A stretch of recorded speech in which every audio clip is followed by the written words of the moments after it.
আসসালামু আলাইকুম এভরিওয়ান, কেমন আছেন সবাই? আশা করি সবাই অনেক ভালো আছেন। আমরা অনেক ভালো আছি আলহামদুলিল্লাহ। যেহেতু রোজার মাস, আমার শান্তির মাস, আমাদের সবারই সবার জন্য দোয়া করা উচিত। তো সবাই সবার জন্য দোয়া করবেন যাতে আমাদের জীবনের সব সমস্যা দূর হয় আর আমরা সবাই যেন অনেক ভালোভাবে বসবাস করতে পারি। এটা হচ্ছে আজকের মিনি ব্লগ। এটা আমি আমার তাইবার জন্য ডেকোরেট করে দিয়েছি। সে শুধু সারাদিন আমার কানের কাছে ঘ্যান ঘ্যান করবে, তার ভাল লাগছে না, ভাল লাগছে না। তো ভাবলাম এই বারান্দাটা যেহেতু খালি আছে, কেননা এটাকে আমি একটু সাজিয়ে দেই যাতে করে সে একটু সময় পার করতে পারে। তারপরে এই ডিভাইন যে ওইটা আমাদের আগের কেনা ছিল। ৩টা ডিভাইন কিনেছিলাম আমরা, তো 2টা বৃষ্টির কারণে নষ্ট হয়ে গিয়েছিল, তো এইটা আবার ইনটেক ছিল। তো ভাবলাম এটাকে নিয়ে আসি। এটা নিয়ে আসার পর আমি একটা সিঙ্গেল তুষক এটার মধ্যে দুভাঁজ করে রেখে দিয়েছিলাম। মোটামুটি সুন্দরই লাগছে।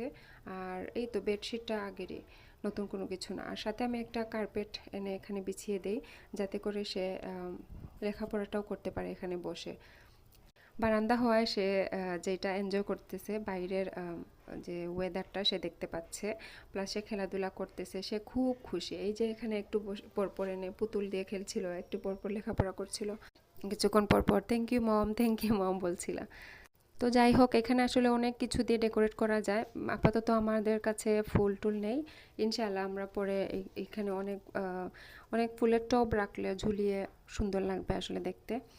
আর যদি আর একটু লতা পাতা দিয়ে একটু সবুজ সবুজ ভাইব একটা যদি আনা যায়, আরও সুন্দর লাগতো।